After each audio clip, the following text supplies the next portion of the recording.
The Art of War by Sun Tzu, translated by Lionel Giles. Part I. Laying Plans. Sun Tzu said, "The art of war is of vital importance to the state.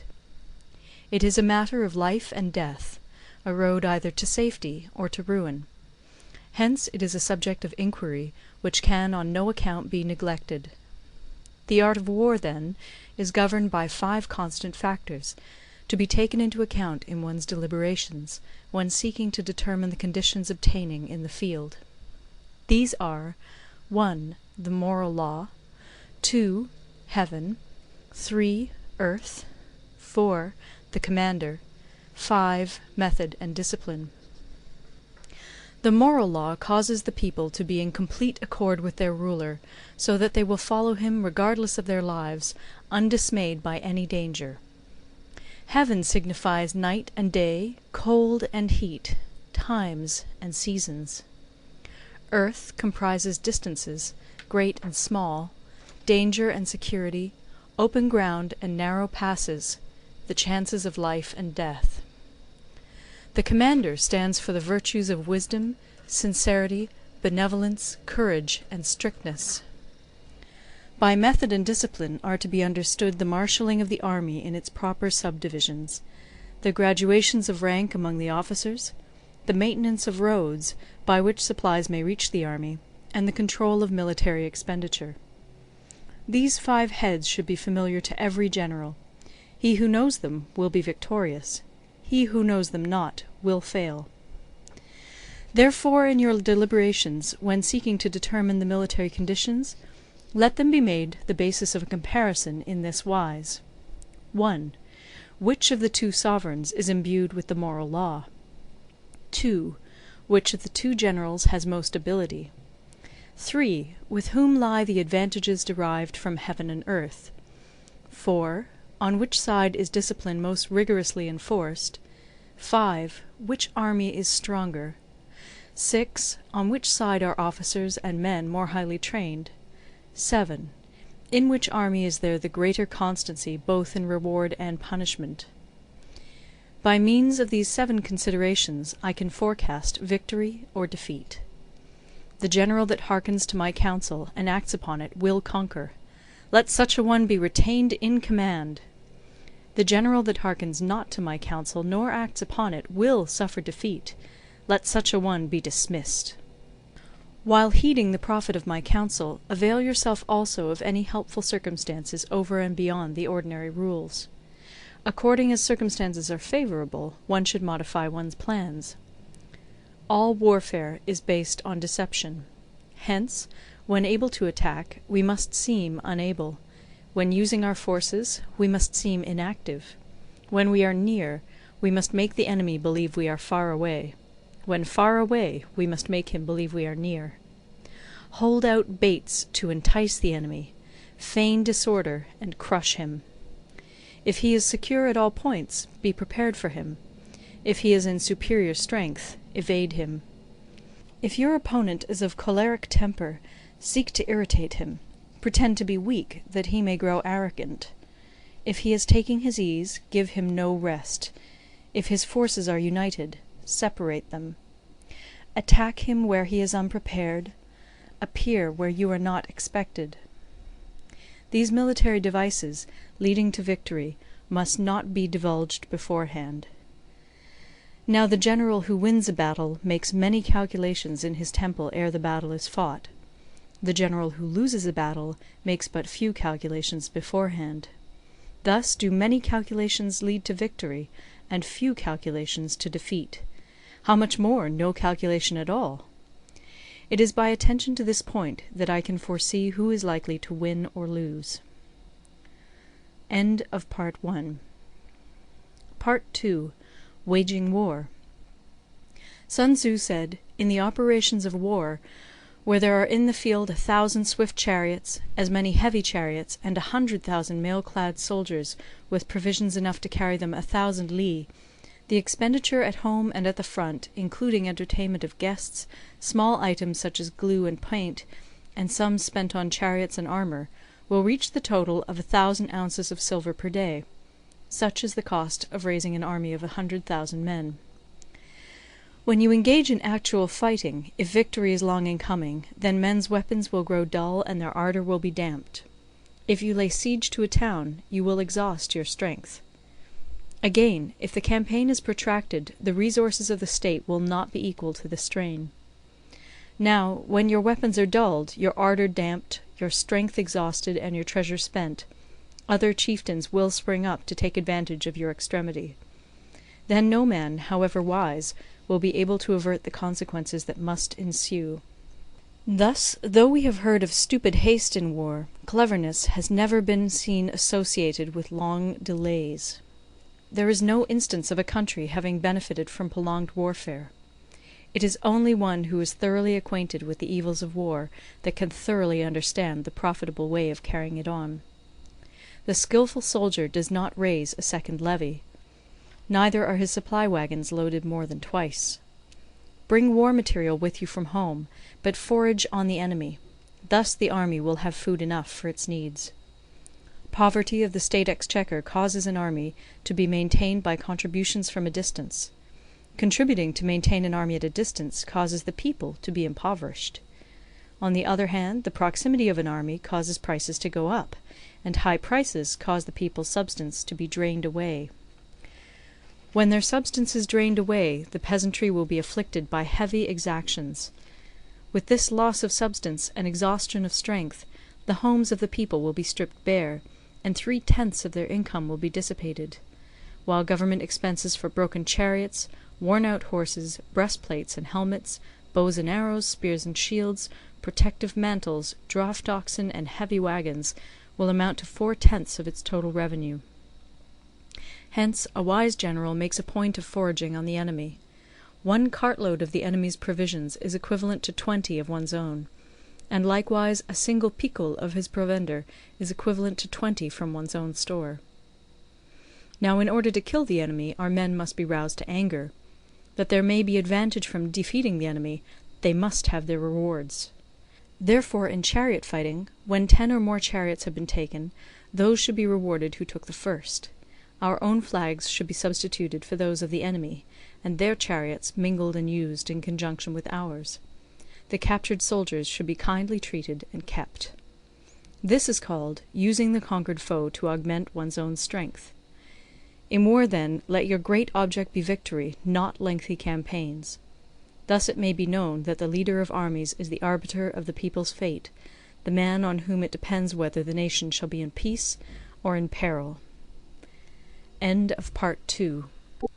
Part 3. Attack by Stratagem. Sun Tzu said, "In the practical art of war, the best thing of all is to take the enemy's country whole and intact. To shatter and destroy it is not so good. So too it is better to recapture an army entire than to destroy it, to capture a regiment, a detachment, or a company entire than to destroy them. Hence to fight and conquer in all your battles is not supreme excellence. Supreme excellence consists in breaking the enemy's resistance without fighting. Thus the highest form of generalship is to balk the enemy's plans. The next best is to prevent the junction of the enemy's forces. The next in order is to attack the enemy's army in the field. And the worst policy of all is to besiege walled cities. The rule is, not to besiege walled cities if it can possibly be avoided. The preparation of mantlets, movable shelters, and various implements of war will take up 3 whole months, and the piling up of mounds against the walls will take 3 months more. The general, unable to control his irritation, will launch his men to the assault like swarming ants, with the result that 1/3 of his men are slain, while the town still remains untaken. Such are the disastrous effects of a siege. Therefore the skilful leader subdues the enemy's troops without any fighting. He captures their cities without laying siege to them. He overthrows their kingdom without lengthy operations in the field. With his forces intact he will dispute the mastery of the empire, and thus, without losing a man, his triumph will be complete. This is the method of attacking by stratagem. It is the rule in war, if our forces are 10 to the enemy's 1, to surround him; if 5 to 1, to attack him; if twice as numerous, to divide our army into 2. If equally matched, we can offer battle. If slightly inferior in numbers, we can avoid the enemy. If quite unequal in every way, we can flee from him. Hence, though an obstinate fight may be made by a small force, in the end it must be captured by the larger force. Now the general is the bulwark of the state. If the bulwark is complete at all points, the state will be strong. If the bulwark is defective, the state will be weak. There are 3 ways in which a ruler can bring misfortune upon his army. 1. By commanding the army to advance or to retreat, being ignorant of the fact that it cannot obey. This is called hobbling the army. 2. By attempting to govern an army in the same way as he administers a kingdom, being ignorant of the conditions which obtain in an army. This causes restlessness in the soldiers' minds. 3. By employing the officers of his army without discrimination through ignorance of the military principle of adaptation to circumstances. This shakes the confidence of the soldiers. But when the army is restless and distrustful, trouble is sure to come from the other feudal princes. This is simply bringing anarchy into the army, and flinging victory away. Thus we may know that there are 5 essentials for victory. 1. He will win who knows when to fight and when not to fight. 2. He will win who knows how to handle both superior and inferior forces. 3. He will win whose army is animated by the same spirit throughout all its ranks. 4.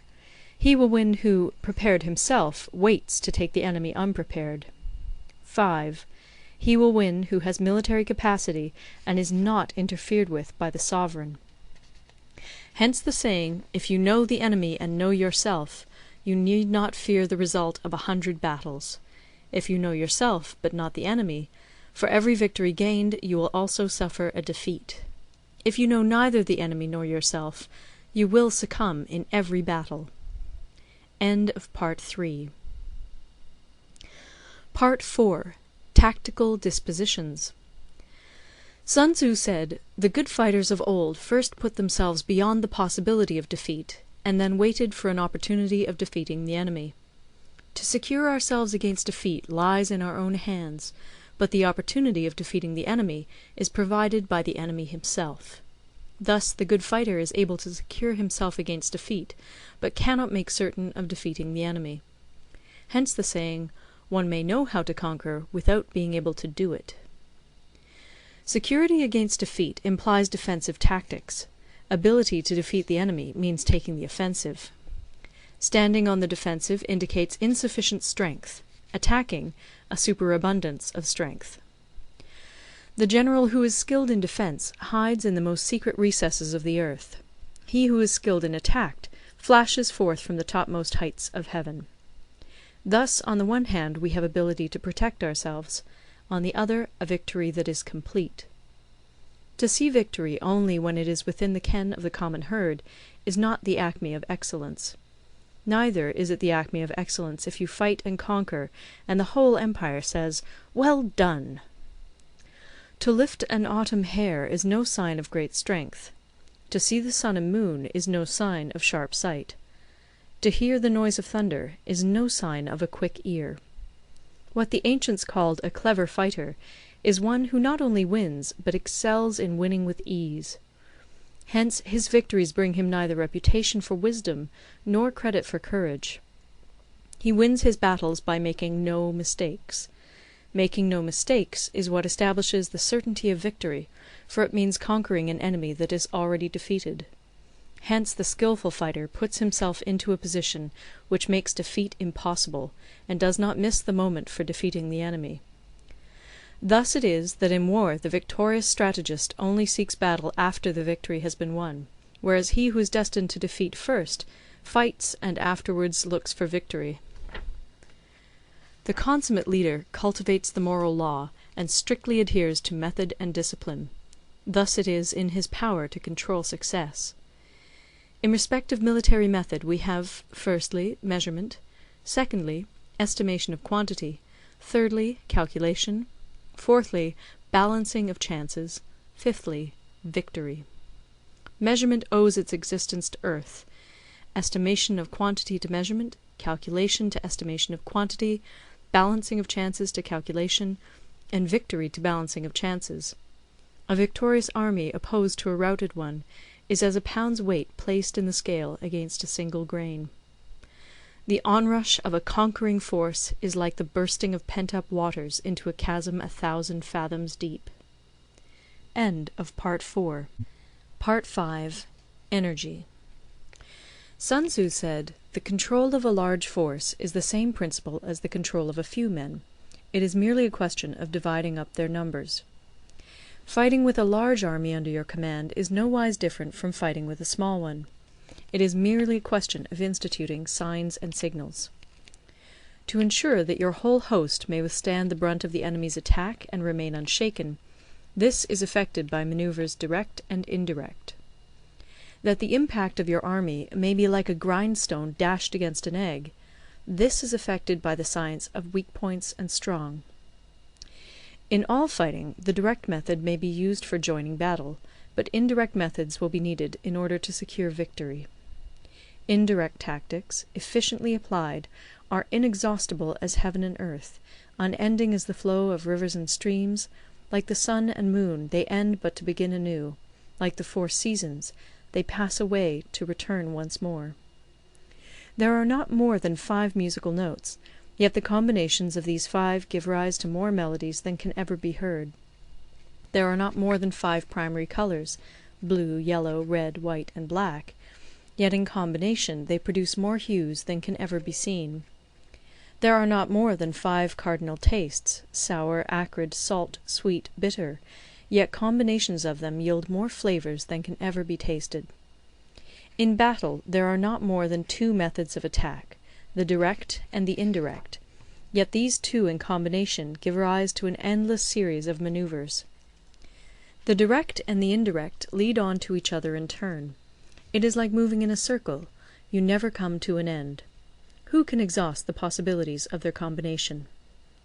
The onset of troops is like the rush of a torrent which will even roll stones along in its course.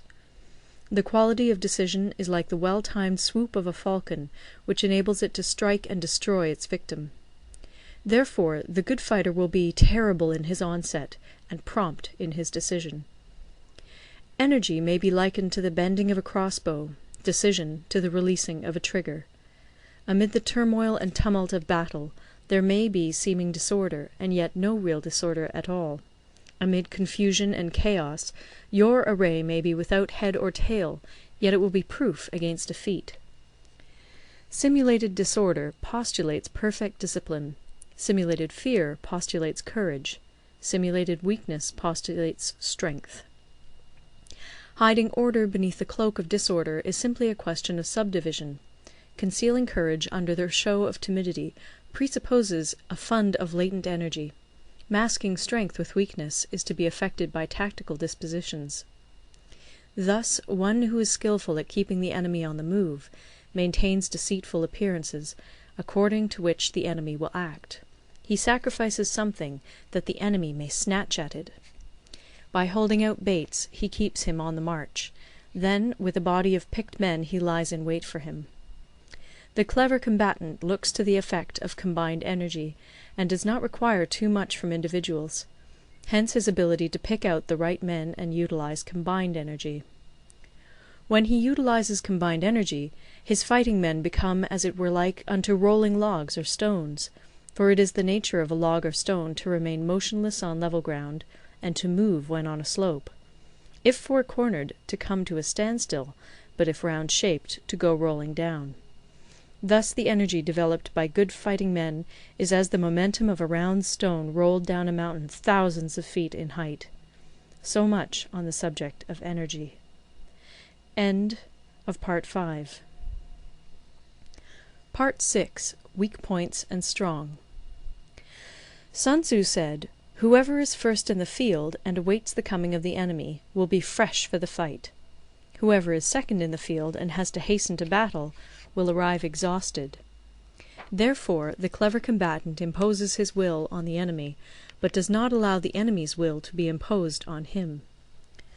By holding out advantages to him, he can cause the enemy to approach of his own accord, or, by inflicting damage, he can make it impossible for the enemy to draw near. If the enemy is taking his ease, he can harass him. If well supplied with food, he can starve him out. If quietly encamped, he can force him to move. Appear at points which the enemy must hasten to defend. March swiftly to places where you are not expected. An army may march great distances without distress, if it marches through country where the enemy is not. You can be sure of succeeding in your attacks if you only attack places which are undefended. You can ensure the safety of your defence if you only hold positions that cannot be attacked. Hence that general is skilful in attack whose opponent does not know what to defend, and he is skilful in defence whose opponent does not know what to attack. O divine art of subtlety and secrecy! Through you we learn to be invisible, through you inaudible, and hence we can hold the enemy's fate in our hands. You may advance and be absolutely irresistible if you make for the enemy's weak points. You may retire and be safe from pursuit if your movements are more rapid than those of the enemy. If we wish to fight, the enemy can be forced to an engagement even though he be sheltered behind a high rampart and a deep ditch. All we need do is attack some other place that he will be obliged to relieve. If we do not wish to fight, we can prevent the enemy from engaging us even though the lines of our encampment be merely traced out on the ground. All we need do is throw something odd and unaccountable in his way. By discovering the enemy's dispositions and remaining invisible ourselves, we can keep our forces concentrated while the enemy's must be divided. We can form a single united body while the enemy must split up into fractions. Hence there will be a whole pitted against separate parts of a whole, which means that we shall be many to the enemy's few. And if we are able thus to attack an inferior force with a superior one, our opponents will be in dire straits. The spot where we intend to fight must not be made known, for then the enemy will have to prepare against a possible attack at several different points. And his forces being thus distributed in many directions, the numbers we shall have to face at any given point will be proportionately few. For should the enemy strengthen his van, he will weaken his rear. Should he strengthen his rear, he will weaken his van. Should he strengthen his left, he will weaken his right. Should he strengthen his right, he will weaken his left. If he sends reinforcements everywhere, he will everywhere be weak. Numerical weakness comes from having to prepare against possible attacks. Numerical strength from compelling our adversary to make these preparations against us.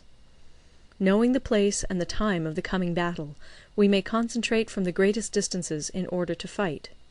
But if neither time nor place be known, then the left wing will be impotent to succour the right equally impotent to succour the left, the van unable to relieve the rear, or the rear to support the van.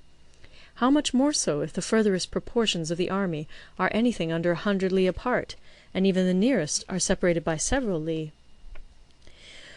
Though according to my estimate the soldiers of Yue exceed our own in number, that shall advantage them nothing in the matter of victory. I say then that victory can be achieved. Though the enemy be stronger in numbers, we may prevent him from fighting. Scheme so as to discover his plans and the likelihood of their success. Rouse him, and learn the principle of his activity or inactivity. Force him to reveal himself, so as to find out his vulnerable spots.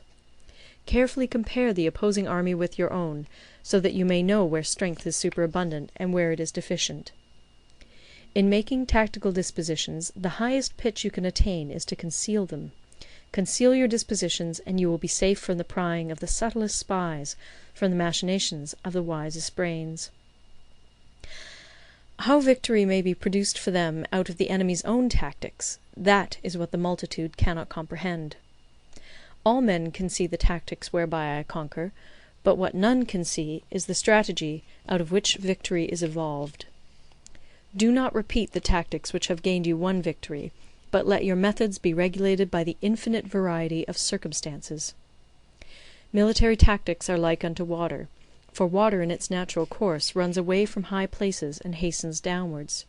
So in war, the way is to avoid what is strong and to strike at what is weak.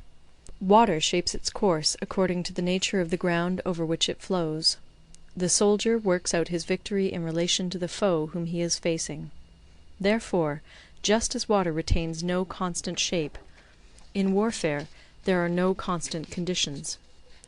He who can modify his tactics in relation to his opponent and thereby succeed in winning may be called a heaven-born captain. The 5 elements, water, fire, wood, metal, earth, are not always equally predominant. The 4 seasons make way for each other in turn. There are short days and long.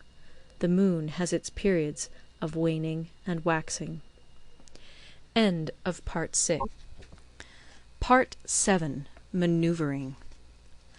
Sun Tzu said, "In war, the general receives his commands from the sovereign. Having collected an army and concentrated his forces, he must blend and harmonize the different elements thereof before pitching his camp. After that comes tactical manoeuvring, than which there is nothing more difficult. The difficulty of tactical manoeuvring consists in turning the devious into the direct, and misfortune into gain. Thus, to take a long and circuitous route, after enticing the enemy out of the way, and those starting after him, to contrive to reach the goal before him, shows knowledge of the artifice of deviation. Manoeuvring with an army is advantageous; with an undisciplined multitude, most dangerous. If you set a fully equipped army in march in order to snatch an advantage, the chances are that you will be too late. On the other hand, to detach a flying column for the purpose involves the sacrifice of its baggage and stores. Thus, if you order your men to roll up their buff coats, and make forced marches without halting day or night, covering double the usual distance at a stretch, doing 100 li in order to wrest an advantage, the leaders of all your 3 divisions will fall into the hands of the enemy. The stronger men will be in front, the jaded ones will fall behind, and on this plan only 1/10 of your army will reach its destination. If you march 50 li in order to outmanoeuvre the enemy, you will lose the leader of your first division, and only half your force will reach the goal. If you march 30 li with the same object, 2/3 of your army will arrive. We may take it then that an army without its baggage train is lost; without provisions it is lost; without bases of supply it is lost. We cannot enter into alliances until we are acquainted with the designs of our neighbours. We are not fit to lead an army on the march unless we are familiar with the face of the country, its mountains and forests, its pitfalls and precipices, its marshes and swamps. We shall be unable to turn natural advantage to account unless we make use of local guides. In war, practice dissimulation and you will succeed. Whether to concentrate or to divide your troops must be decided by circumstances. Let your rapidity be that of the wind, your compactness that of the forest. In raiding and plundering be like fire, in immovability like a mountain. Let your plans be dark, and impenetrable as night, and when you move, fall like a thunderbolt. When you plunder a countryside, let the spoil be divided amongst your men. When you capture new territory, cut it up into allotments for the benefit of the soldiery. Ponder and deliberate before you make a move. He will conquer who has learnt the artifice of deviation. Such is the art of manoeuvring. The Book of Army Management says, "On the field of battle the spoken word does not carry far enough. Hence the institution of gongs and drums. Nor can ordinary objects be seen clearly enough. Hence the institution of banners and flags. Gongs and drums, banners and flags, are means whereby the ears and eyes of the host may be focused on one particular point.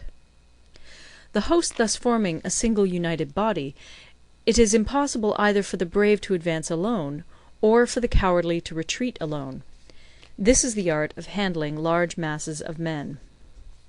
In night fighting, then, make much use of signal flyers and drums, and in fighting by day, of flags and banners, as a means of influencing the ears and eyes of your army. A whole army may be robbed of its spirit. A commander-in-chief may be robbed of his presence of mind. Now, a soldier's spirit is keenest in the morning; by noonday it has begun to flag, and in the evening his mind is bent only on returning to camp.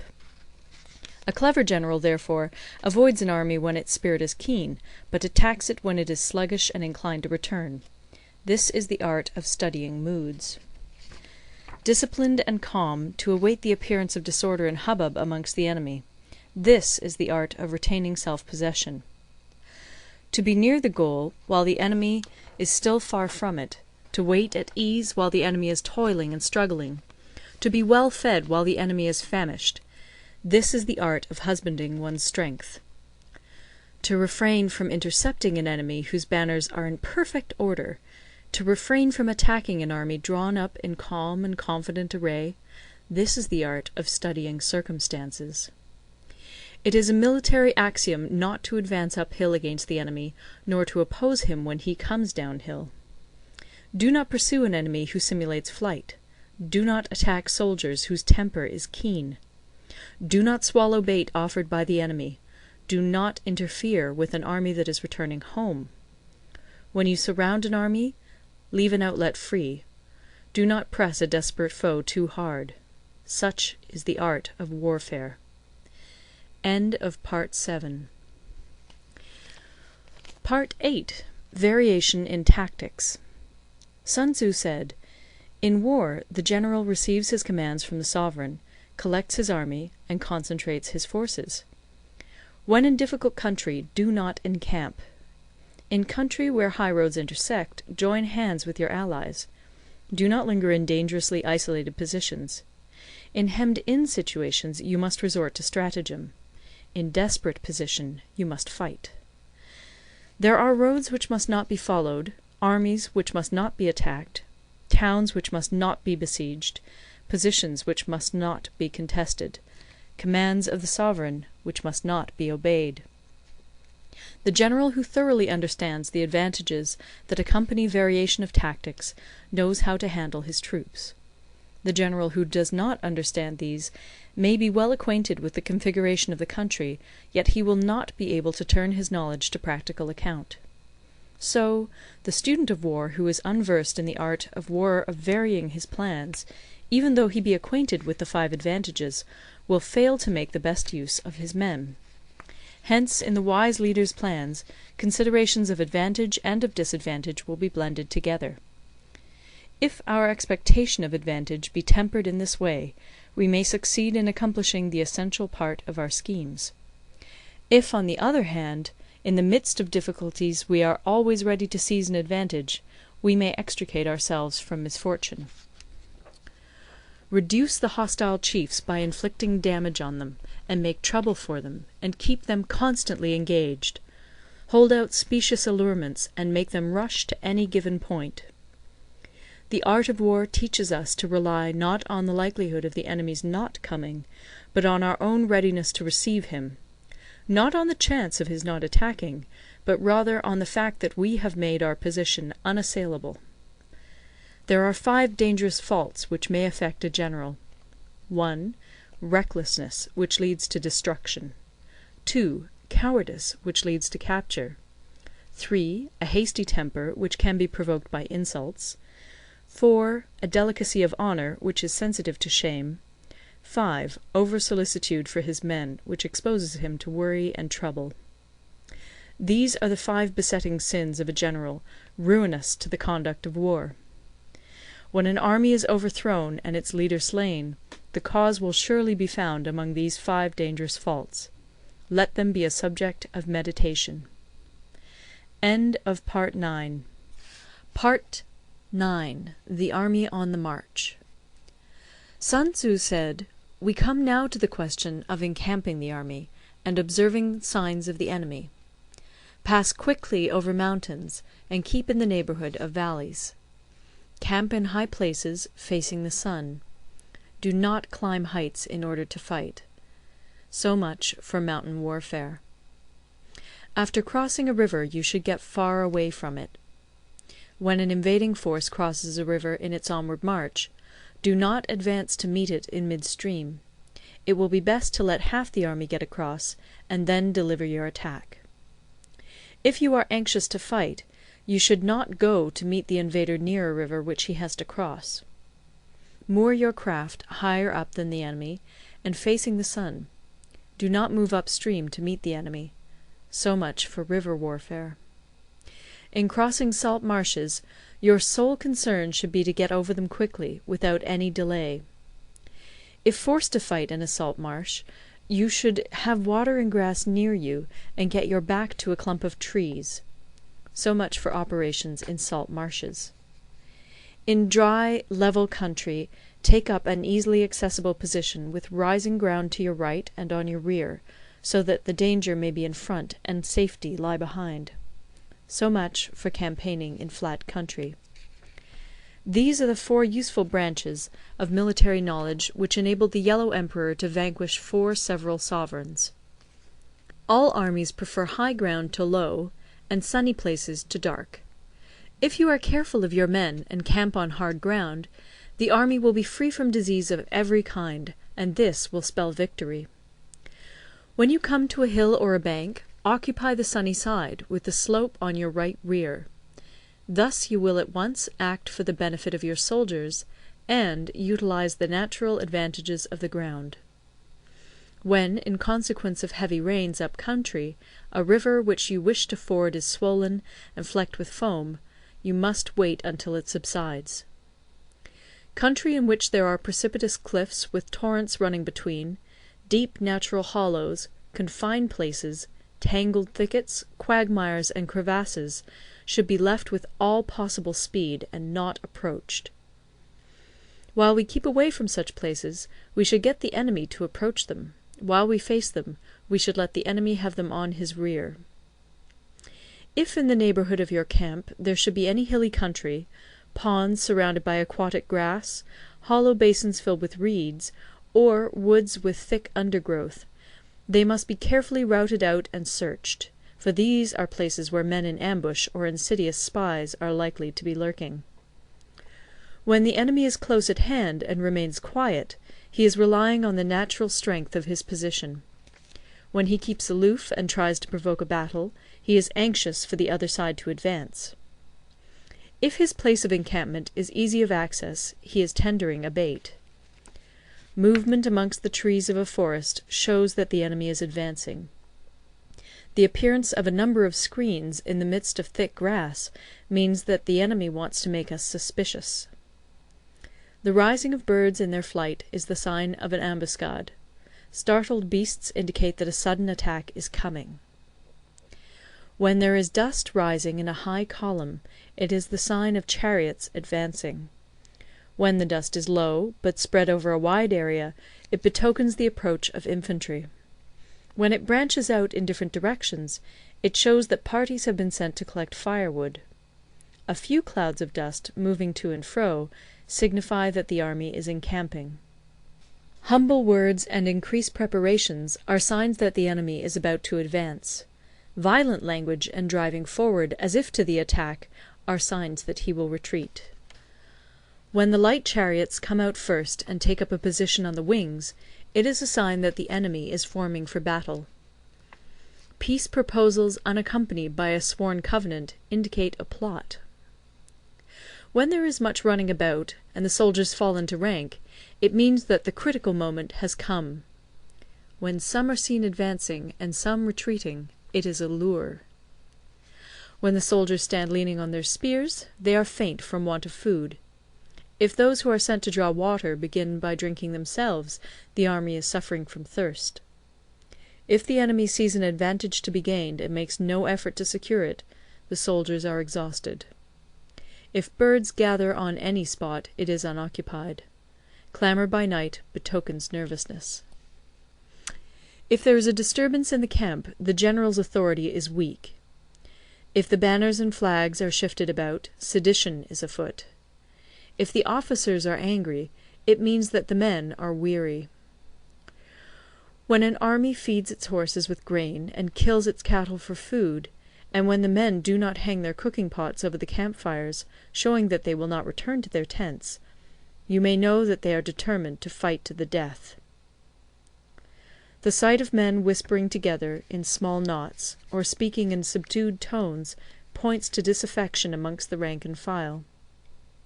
Too frequent rewards signify that the enemy is at the end of his resources.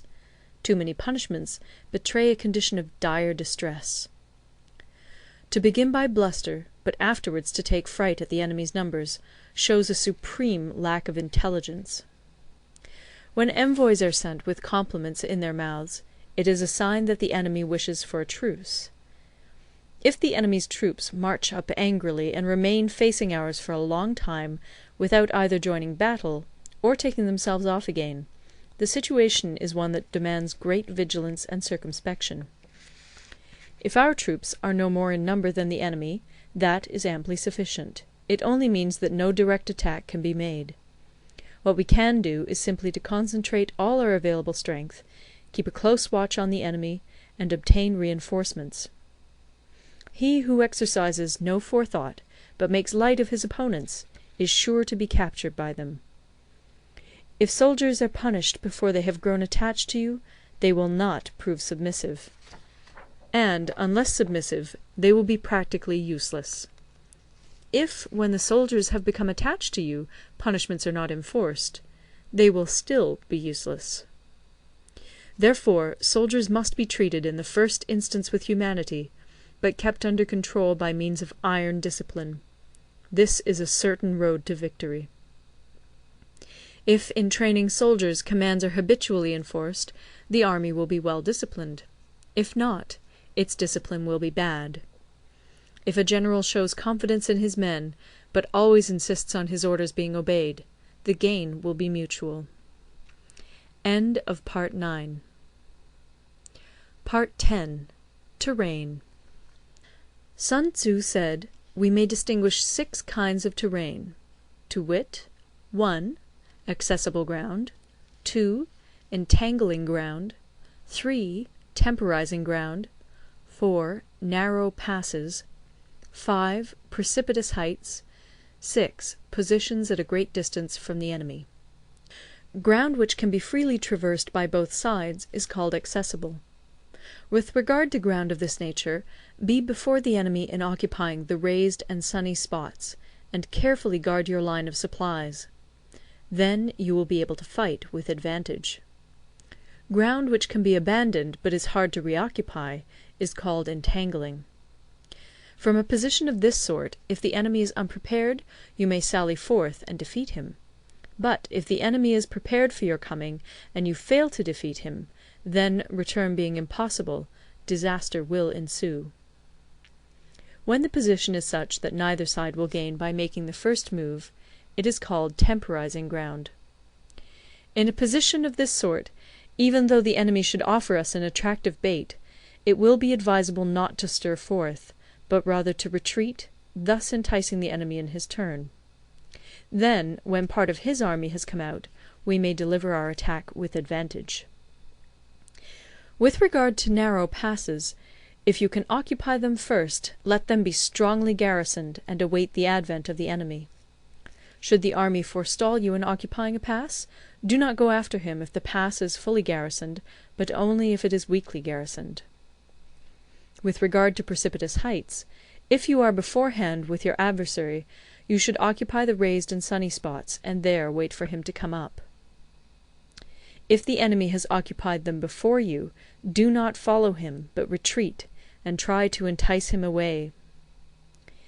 If you are situated at a great distance from the enemy, and the strength of the two armies is equal, it is not easy to provoke a battle, and fighting will be to your disadvantage.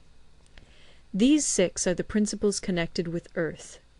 The general who's attained a responsible post must be careful to study them. Now, an army is exposed to 6 several calamities, not arising from natural causes, but from faults for which the general is responsible. These are 1. Flight, 2. Insubordination, 3. Collapse, 4. Ruin, 5. Disorganization, 6. Rout. Other conditions being equal, if one force is hurled against another 10 times its size, the result will be the flight of the former. When the common soldiers are too strong and their officers too weak, the result is insubordination. When the officers are too strong and the common soldiers too weak, the result is collapse. When the higher officers are angry and insubordinate, and on meeting the enemy give battle on their own account from a feeling of resentment, before the commander-in-chief can tell whether or not he is in a position to fight, the result is ruin. When the general is weak and without authority, when his orders are not clear and distinct, when there are no fixed duties assigned to officers and men, and the ranks are formed in a slovenly, haphazard manner, the result is utter disorganization. When a general, unable to estimate the enemy's strength, allows an inferior force to engage a larger one, or hurls a weak detachment against a powerful one, and neglects to place picked soldiers in the front rank, the result must be rout. These are 6 ways of courting defeat, which must be carefully noted by the general who has attained a responsible post. The natural formation of the country is the soldier's best ally, but a power of estimating the adversary, of controlling the forces of victory, and of shrewdly calculating difficulties, dangers, and distances, constitutes the test of a great general. He who knows these things, and in fighting puts his knowledge into practice, will win his battles. He who knows them not, nor practises them, will surely be defeated. If fighting is sure to result in victory, then you must fight, even though the ruler forbid it. If fighting will not result in victory, then you must not fight even at the ruler's bidding. The general who advances without coveting fame, and retreats without fearing disgrace, whose only thought is to protect his country and do good service for his sovereign, is the jewel of the kingdom. Regard your soldiers as your children, and they will follow you into the deepest valleys.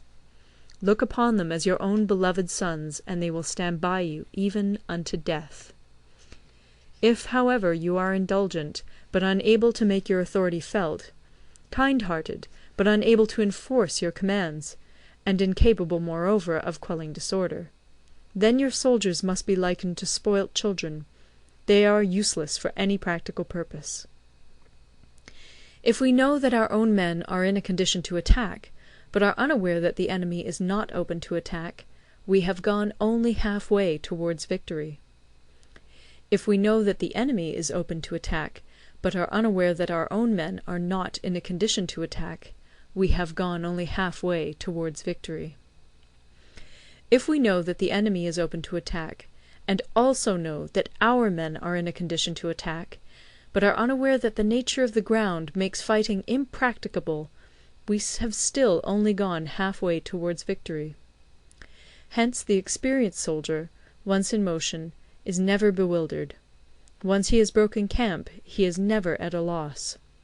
Hence the saying, "If you know the enemy and know yourself, your victory will not stand in doubt. If you know heaven and know earth, you may make your victory complete." End of Part 10. Part 11. The 9 Situations. Sun Tzu said, "The art of war recognizes 9 varieties of ground. 1. Dispersive ground. 2. Facile ground. 3. Contentious ground. 4. Open ground. 5. Ground of intersecting highways. 6. Serious ground. 7. Difficult ground. 8. Hemmed-in ground. 9. Desperate ground. When a chieftain is fighting in his own territory, it is dispersive ground. When he has penetrated into hostile territory, but to no great distance, it is facile ground. Ground the possession of which imports great advantage to either side is contentious ground. Ground on which each side has liberty of movement is open ground. Ground which forms the key to 3 contiguous states, so that he who occupies it first has most of the empire at his command, is a ground of intersecting highways. When an army has penetrated into the heart of a hostile country, leaving a number of fortified cities in its rear, it is serious ground. Mountain forests, rugged steeps, marshes, and fens, all country that is hard to traverse, this is difficult ground. Ground which is reached through narrow gorges, and from which we can only retire by tortuous paths, so that a small number of the enemy would suffice to crush a large body of our men, this is hemmed-in ground. Ground on which we can only be saved from destruction by fighting without delay is desperate ground. On dispersive ground, therefore, fight not. On facile ground, halt not. On contentious ground, attack not. On open ground, do not try to block the enemy's way. On the ground of intersecting highways, join hands with your allies. On serious ground, gather in plunder. In difficult ground, keep steadily on the march. On hemmed-in ground, resort to stratagem. On desperate ground, fight. Those who were called skilful leaders of old knew how to drive a wedge between the enemy's front and rear, to prevent co-operation between his large and small divisions, to hinder the good troops from rescuing the bad, the officers from rallying their men. When the enemy's men were united, they managed to keep them in disorder. When it was to their advantage, they made a forward move; when otherwise, they stopped still. If asked how to cope with a great host of the enemy in orderly array, and on the point of marching to the attack, I should say, begin by seizing something which your opponent holds dear. Then he will be amenable to your will. Rapidity is the essence of war. Take advantage of the enemy's unreadiness. Make your way by unexpected routes, and attack unguarded spots. The following are the principles to be observed by an invading force. The further you penetrate into a country, the greater will be the solidarity of your troops, and thus the defenders will not prevail against you. Make forays in fertile country in order to supply your army with food. Carefully study the well-being of your men, and do not overtax them. Concentrate your energy and hoard your strength. Keep your army continually on the move, and devise unfathomable plans. Throw your soldiers into positions whence there is no escape, and they will prefer death to flight. If they will face death, there is nothing they may not achieve. Officers and men alike will put forth their uttermost strength. Soldiers, when in desperate straits, lose the sense of fear. If there is no place of refuge, they will stand firm. If they are in hostile country, they will show a stubborn front. If there is no help for it, they will fight hard. Thus, without waiting to be marshalled, the soldiers will be constantly on the qui-vive. Without waiting to be asked, they will do your will. Without restrictions, they will be faithful. Without giving orders, they can be trusted. Prohibit the taking of omens, and do away with superstitious doubts. Then, until death itself comes, no calamity need be feared. If our soldiers are not overburdened with money, it is not because they have a distaste for riches. If their lives are not unduly long, it is not because they are disinclined to longevity. On the day they are ordered out to battle, your soldiers may weep, those sitting up bedewing their garments, and those lying down, letting the tears run down their cheeks. But let them once be brought to bay, and they will display the courage of a Tzu or a Kui. The skilful tactician may be likened to the Shuai-jan. Now, the Shuai-jan is a snake that is found in the Ch'ung mountains. Strike at its head, and you will be attacked by its tail. Strike at its tail, and you will be attacked by its head. Strike at the middle, and you will be attacked by head and tail both. Asked if an army can be made to imitate the Shuai-jan, I should answer yes. For the men of Wu and the men of Yue are enemies. Yet if they are crossing a river in the same boat, and are caught by a storm, they will come to each other's assistance, just as the left hand helps the right. Hence it is not enough to put one's trust in the tethering of horses and the burying of chariot wheels in the ground. The principle on which to manage an army is to set up one standard of courage, which all must reach. How to make the best of both strong and weak, that is a question involving the proper use of ground. Thus, the skilful general conducts his army just as though he were leading a single man, willy-nilly, by the hand. It is the business of a general to be quiet, and thus ensure secrecy; upright and just, and thus maintain order. He must be able to mystify his officers and men by false reports and appearances, and thus keep them in total ignorance. By altering his arrangements and changing his plans, he keeps the enemy without definite knowledge. By shifting his camp and taking circuitous routes, He prevents the enemy from anticipating his purpose. At the critical moment the leader of an army acts like one who has climbed up a height and then kicks away the ladder behind him. He carries his men deep into hostile territory before he shows his hand. He burns his boats and breaks his cooking pots. Like a shepherd driving a flock of sheep, he drives his men this way and that, and nothing knows whither he is going. To muster his host and bring it into danger, this may be termed the business of the general. The different measures suited to the 9 varieties of ground, the expediency of aggressive or defensive tactics, and the fundamental laws of human nature, these are things that must most certainly be studied. When invading hostile territory, the general principle is that penetrating deeply brings cohesion, penetrating but a short way means dispersion. When you leave your own country behind and take your army across neighbourhood territory, you find yourself on critical ground. When there are means of communication on all 4 sides, the ground is one of intersecting highways. When you penetrate deeply into a country, it is serious ground. When you penetrate but a little way, it is facile ground. When you have the enemy's strongholds on your rear and narrow passes in front, it is hemmed-in ground. When there is no place of refuge at all, it is desperate ground. Therefore, on dispersive ground I would inspire my men with unity of purpose. On facile ground I would see that there is close connection between all parts of my army. On contentious ground I would hurry up my rear. On open ground I would keep a vigilant eye on my defences. On ground of intersecting highways I would consolidate my alliances. On serious ground I would try to ensure a continuous stream of supplies. On difficult ground I would keep pushing on along the road. On hemmed-in ground I would block any way of retreat. On desperate ground I would proclaim to my soldiers the hopelessness of saving their lives. For it is the soldier's disposition to offer an obstinate resistance when surrounded, to fight hard when he cannot help himself, and to obey promptly when he has fallen into danger.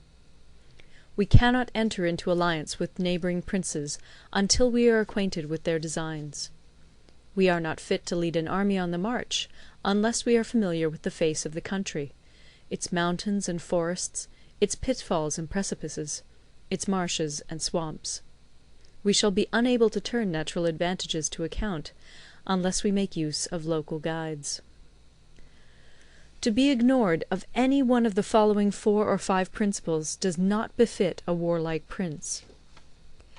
When a warlike prince attacks a powerful state, his generalship shows itself in preventing the concentration of the enemy's forces.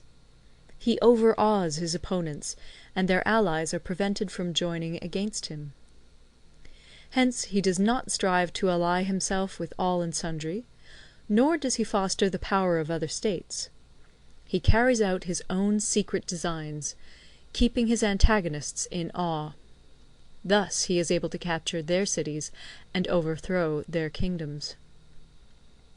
Bestow rewards without regard to rule, issue orders without regard to previous arrangements, and you will be able to handle a whole army as though you had to do with but a single man.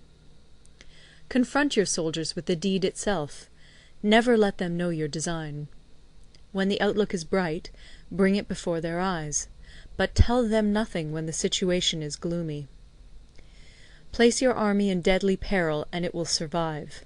Plunge it into desperate straits, and it will come off in safety. For it is precisely when a force has fallen into harm's way that it is capable of striking a blow for victory. Success in warfare is gained by carefully accommodating ourselves to the enemy's purpose. By persistently hanging on the enemy's flank, we shall succeed in the long run in killing the commander-in-chief. This is called ability to accomplish a thing by sheer cunning. On the day that you take up your command, block the frontier passes, destroy the official tallies, and stop the passage of all emissaries. Be stern in the council chamber, so that you may control the situation. If the enemy leaves a door open, you must rush in. Forestall your opponent by seizing what he holds dear, and subtly contrive to time his arrival on the ground. Walk in the path defined by rule, and accommodate yourself to the enemy until you can fight a decisive battle. At first, then, exhibit the coyness of a maiden, until the enemy gives you an opening. Afterwards emulate the rapidity of a running hare, and it will be too late for the enemy to oppose you. End of Part 11. Part 12. The Attack by Fire. Sun Tzu said, "There are 5 ways of attacking with fire. The first is to burn soldiers in their camp.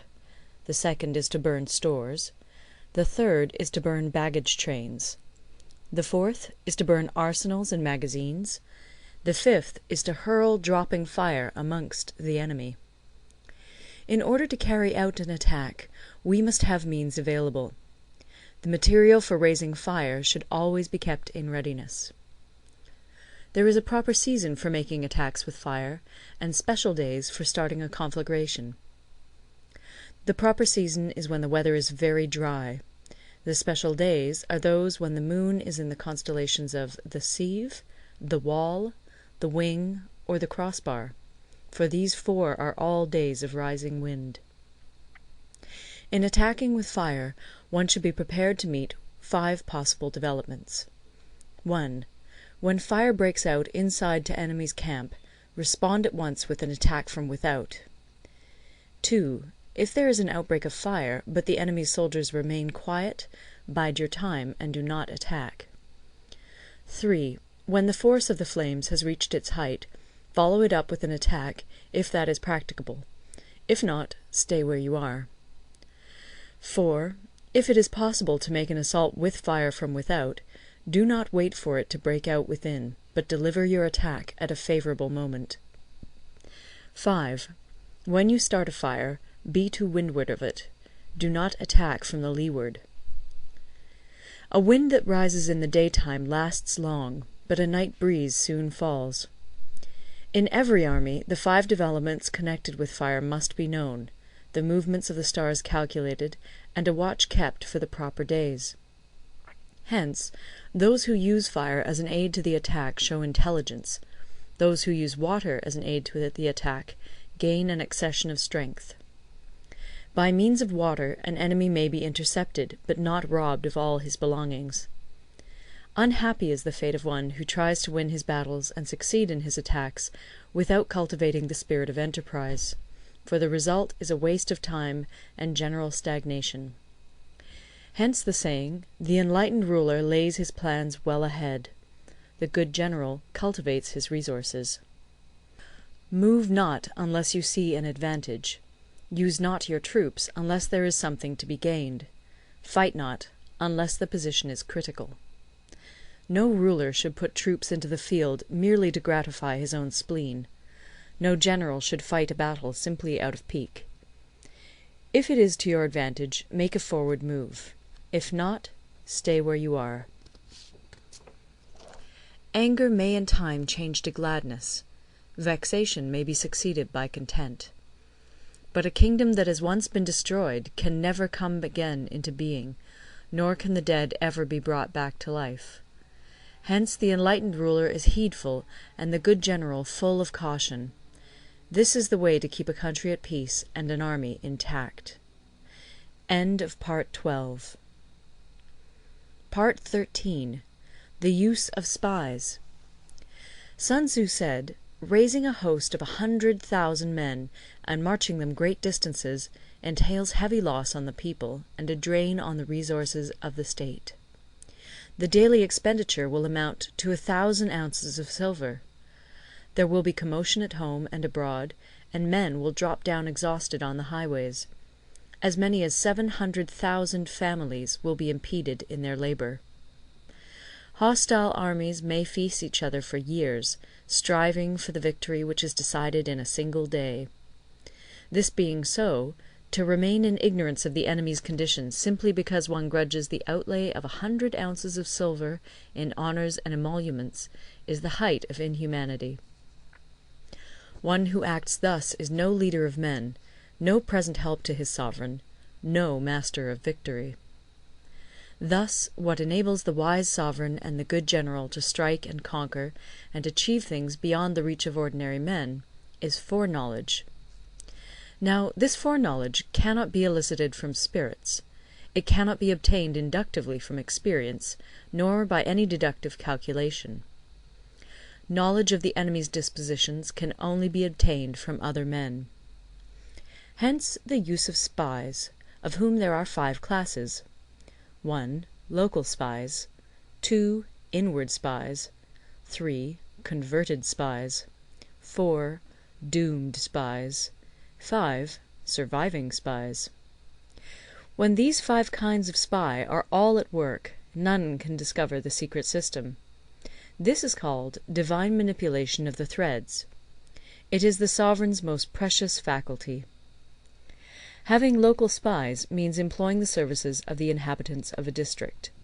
Having inward spies, making use of officials of the enemy. Having converted spies, getting hold of the enemy's spies and using them for our own purposes. Having doomed spies, doing certain things openly for purposes of deception, and allowing our spies to know of them and report them to the enemy. Surviving spies, finally, are those who bring back news from the enemy's camp. Hence it is that none in the whole army are more intimate relations to be maintained than with spies. None should be more liberally rewarded. In no other business should greater secrecy be preserved. Spies cannot be usefully employed without a certain intuitive sagacity. They cannot be properly managed without benevolence and straightforwardness. Without subtle ingenuity of mind, one cannot make certain of the truth of their reports. Be subtle, and use your spies for every kind of business. If a secret piece of news is divulged by a spy before the time is ripe, he must be put to death together with the man to whom the secret was told. Whether the object be to crush an army, to storm a city, or to assassinate an individual, it is always necessary to begin by finding out the names of the attendants, the aides-de-camp, and doorkeepers and sentries of the general in command. Our spies must be commissioned to ascertain these. The enemy's spies, who have come to spy on us, must be sought out, tempted with bribes, led away, and comfortably housed. Thus they will become converted spies and available for our service. It is through the information brought by the converted spy that we are able to acquire and employ local and inward spies.